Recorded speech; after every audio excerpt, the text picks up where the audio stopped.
السلام علیکم ورحمۃ اللہ وبرکاتہ. جناب محمود علی صاحب، ڈپٹی وزیر اعلیٰ حکومت تلنگانہ، کمشنر آیوش، پرنسپل نظامیہ طبی کالج، مقامی رکن بلدیہ جناب سرد قادری صاحب، معزز حاضرین اکرام، بزرگان ملت، الحمدللہ یہ بڑی خوشی کی بات ہے کہ مرکزی حکومت کے نیشنل آیوش مشن کے تحت آج یہاں پر او پی اور پیتھولوجی لیب میں 80 لاکھ کی لاگت سے ریپیئر اور انوویشن کا کام شروع کیا جانے والا ہے، اور ہم امید کرتے ہیں کہ یہ کام جلد سے جلد تکمیل کو پہنچے گا. ابھی جو مسائل یونانی اور اس نظامیہ طبی کالج کے سلسلے میں ڈپٹی چیف منسٹر کے صاحب کے سامنے رکھا گیا، میں امید کرتا ہوں کہ حکومت تلنگانہ اس پر فوراً غور کر کے مناسب کارروائی کرے گی، اور خاص طور سے جو پروفیسرز، ایسوسیٹ پروفیسرز کی جائیدادیں خالی ہیں ان کو حکومت فوراً پر کرے تاکہ یہاں پر جو تعلیم کا انتظام ہے وہ صحیح طریقے سے چل سکے.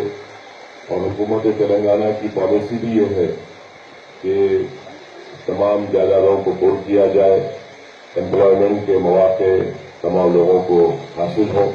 تو میں سمجھتا ہوں کہ اگر یہ کام کیا جائے گا تو یہ اس کالج کے لیے، یونانی کے لیے ایک بہترین اقدام ہوگا. ساتھ ہی ساتھ یہ بھی بتایا گیا کہ کئی پیرامیڈیکل اسٹاف کی جائیدادیں خالی ہیں، اس پر بھی حکومت تلنگانہ کو غور کرنے کی بہت ضرورت ہے.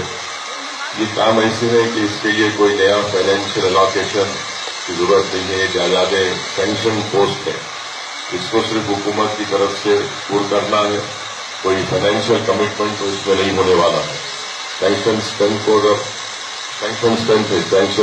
اگر اس ویکنسیز کو حکومت پور کرے گی تو یقیناً نظامیہ طبی کالج کے لیے اور یونانی بحیثیت میڈیسن کے لیے ایک بہت بڑا یہ کام ہو جائے گا. ساتھ ہی ساتھ میں کمشنر صاحب سے یہ گزارش کروں گا کہ یہاں پر جو میڈیسن کیے جاتے ہیں اس کا ایک علیحدہ بجٹ یہاں بنا دو. آپ میڈیسن جو ملتے یونانی کے وہ آپ کے وہاں سے کاٹو گنج سے آتا ہے، بجائے اس کے آپ ایک علیحدہ یہاں کا میڈیسن کا ایک الگ اکاؤنٹ بنا دیے تو اس سے بہت بڑا فائدہ یہاں پر جو پیشنٹس آئیں گے اس کو ہوگا. اس سے کوئی بڑا آپ کو فائنینشیل برڈن ہونے والا نہیں ہے. تو آپ پلیز آپ سے ریکویسٹ ہے. دوسرا یہ ہے کہ آگے گلزار ہاؤس کے پاس آپ کا ایک ہومیوپیتھی کا ہاسپٹل ہے، میں اپنے ایم پی فنڈ سے وہاں پر 75 لاکھ روپے دیا ہوں. اس کا کام بھی جلد جلد ٹیک اپ کر لیجیے آپ، کیونکہ وہ کچھ تھوڑے چھوٹے موٹے مسائل ہیں. اگر آپ پرسنلی ان کو بلا کے بات کر لیے تو کوئی بلڈنگ کا ایشوز ہے تو اس کو سالو کر لے سکتے. ورنہ ہو کیا رہا ہے، جب کبھی بارش ہوئی وہاں پر پورا پانی اندر چلے آتا، اور وہاں پر غریب طبقے کے لوگ آتے وہاں پر، اور ضروری ہے ان کا کافی مسلسل مجھ سے اصرار تھا، اس لیے میں وہ وہاں پر اپنے ایم پی فنڈ سے پیسے دیا ہوں. ذرا پلیز آپ اس کو بھی بلا کر بات کر کے ٹیک اپ کریے، اور آپ کے سامنے بھی جو پرابلم رکھے گئے پلیز آپ اس کو ٹیک اپ کریے. ایک کاپی ڈپٹی سی ایم صاحب کو دیجیے اور سی ایم کو روانہ کریے، ایک کاپی میرے کو بھی مارک کریے. ہم دونوں مل کے جا کے سی ایم سے اس کا جو بھی اگر آپ سے نہیں ہو رہا اس کا کام کرا کے لے کے آئیں گے. ابھی دوسری بات جو یہاں پر ہمارے سیاست کے رپورٹر نعیم بجاج کے بھائی صاحب نے رکھی ہے، یہ مرکزی حکومت سے جو جس بات کا مطالبہ رکھنا ہے انشاءاللہ ضرور آپ لکھ کے دیجیے میرے کو کیا ڈیٹیل ہے. ڈیفینس ڈپارٹمنٹ میں اور ریلوے ڈپارٹمنٹ میں یونانی ڈاکٹرز کو بھی وہاں پر رکھنا چاہیے. آپ ڈیٹیل لکھ کے دیجیے، میں ضرور آپ کا جو ریپرزنٹیشن میجر ہے اس کو فارورڈ بھی کروں گا، اور ضرورت پڑے تو دلی میں جا کر انشاءاللہ تعالی ذمہ دار عہدیداروں سے ملوں گا. دوسری بات کہ یونانی کے ساتھ ایلوپیتھی کی پریکٹس کرنا یہ مجھے نہیں معلوم، یہ ٹیکنیکل میٹر ہے، یہ کمشنر صاحب بتا سکتے، میں نہیں بتا سکتا، کیونکہ یہ گورنمنٹ کا، اور آپ کو معلوم میڈیکل کونسل کے رولز ریگولیشنز کیا ہے، اور یہ تمام چیزیں ہیں.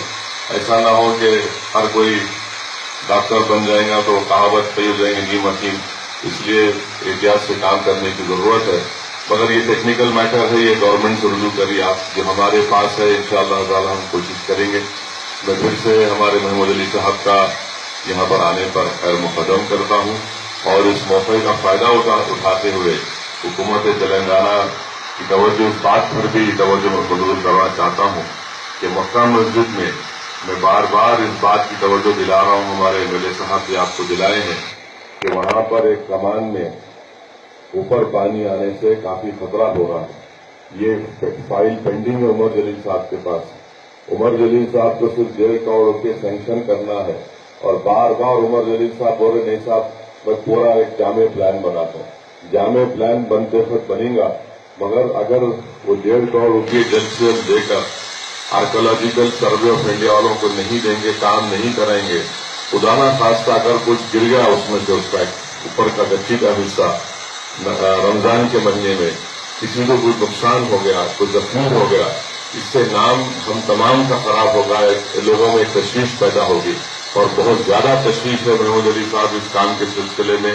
بار بار نمائندگی کرنے کے باوجود, بار بار توجہ دلانے کے باوجود بھی افسوس کے ساتھ کہنا پڑتا ہے کہ عمر جلیل صاحب اس پر توجہ نہیں لے رہے ہیں. نہیں معلوم کیا وجہ ہے. وہ جب ہم سے میری میٹنگ ہوئی اس وقت کے جی ہمارا صاحب بھی تھے, تو بولے صاحب سی ایم صاحب میرے کو بولے پورا پلان بنا کے لے کے آؤ.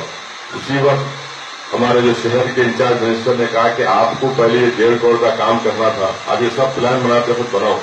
مگر اس پر کوئی موومنٹ نہیں ہو رہا. یہ بہت خدا نہ خواستہ اگر کچھ ہوگا رمضان کے مہینے میں غیر ضروری کے لوگوں کو تکلیف ہوں گی, مسلیوں کو تکلیف ہوں گی, غلط نیگیٹو پبلسٹی ملیں گی. اس لیے میں آپ سے گزارش کر رہا ہوں کہ آپ عمر جلیل صاحب کو بات کر کے فوراً اس کو منظور کروائیے, اور آرکولوجیکل سروے آف انڈیا کے جو ایکسپرٹس ہیں ان کے پاس ہے ان کو کام دیجیے. اور اگر وہ دیر ہو رہی ہے تو کم سے کم اس ایریا کو جہاں پر یہ خطرہ ہے اس کو آپ کسی طریقے سے اس کو روک کر, تاکہ وہاں پر کوئی لوگ نہیں جائیں اور اس سے لوگوں کو خدا نہ خواستہ کو نقصان نہ ہو, اس پر توجہ لینے کی بہت ضرورت ہے. میں پھر سے ہمارے ڈپٹی آیوش کے کمشنر صاحب کا اور تمام ذمہ داروں کا شکریہ ادا کرتا ہوں.